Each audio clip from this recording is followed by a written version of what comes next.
আসসালামু আলাইকুম ভিউয়ার্স, আপনারা কেমন আছেন? আশা করি অবশ্যই সবাই ভালো আছেন, আমরাও ভালো আছি। আমরা আজকে চলে আসলাম ফ্রিজের ভিডিও নিয়ে।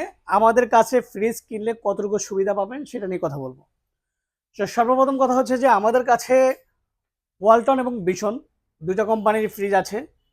তো ২ টার মধ্যে যেমন যারা ছোট সাইজের ফ্রিজ খোঁজেন, মিলাইতে পারছেন না, তাদের উদ্দেশ্যে বলা যে এই যে একটা ফ্রিজ দেখতেছেন, আমাদের কাছে শুধু এই একটা কালারই না, বেশ এরকম আরো অনেকগুলা কালার আছে, অনেকগুলা ডিজাইনার আছে। এবং এটা হচ্ছে একদম ছোট ফ্রিজ, এটা হচ্ছে ১৩২ লিটার ফ্রিজ। এটার এমআরপি হচ্ছে ২৮,২৯০ টাকা। বাট এটার উপরে আপনাকে 20% ডিসকাউন্ট দিলে এটার প্রাইস চলে আসবে ২৩,০০০ সামথিং। তো আমাদের কাছে আমি এখন দেখাবো, আমাদের সাথে থাকবেন এবং যতগুলো ফ্রিজ দেখাবো প্রত্যেকটা ফ্রিজের উপরে আমরা দিচ্ছি ডিসকাউন্ট। এবং যে কালারগুলো দেখাবো, যেই মডেলগুলো দেখাবো, এই মডেলের উপরে বেশ অনেকগুলা কালার আছে, চাইলে সে অনেকগুলো কালার কালেকশন করতে পারবেন। যেমন এর পাশে এই যে আরেকটা ফ্রিজ দেখাইতেছি, যেটা হচ্ছে এটার প্রাইস, এটার লিটার হচ্ছে ১৫৭ লিটার। ১৫৭ লিটার এই ফ্রিজটা, এটা হচ্ছে প্রায় যারা যারা সিফটি আর কি প্রশ্ন করেন, সিফটি এটা প্রায় ৮ সিফটি, এটা ৮ সিফটির মতন।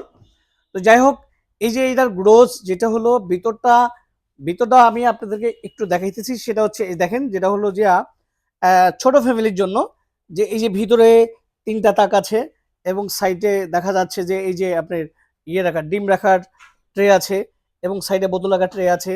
এবং যে ডিপটা আছে, এই ডিপে চাইলে আপনি এখানে প্রায় ১ থেকে ২ মণ মাছ গোস রাখতে পারবেন। তো এই ফ্রিজটার প্রাইস হচ্ছে ৩০,৫৯০ টাকা। এইটার উপরে আমরা 20% ডিসকাউন্ট দিলে এইটা ফ্রিজের প্রাইস চলে আসবে প্রায় ২৫,০০০ টাকার কাছাকাছি। এর পাশে এই যে আরো একটা ফ্রিজ দেখতেছেন, এইটা হচ্ছে ১৭৬ লিটারের। এটার প্রাইস হচ্ছে ৩৫,৯৯০ টাকা। সেম একইভাবে এটার উপর আমরা 20% ডিসকাউন্ট দিচ্ছি। 20% ডিসকাউন্ট দিলে এটার প্রাইস চলে আসবে আপনার ৩০,০০০ টাকা নিচে, ৩০,০০০ টাকা নিচে।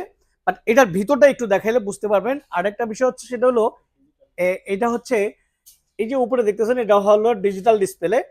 এটা ডিজিটাল ডিসপ্লে বলতে এখানে আপনার ডিসপ্লে শো করবো কতটুকু তাপমাত্রা আছে, কতটুকু দরকার এবং ঠান্ডা কতটুকু প্রয়োজন।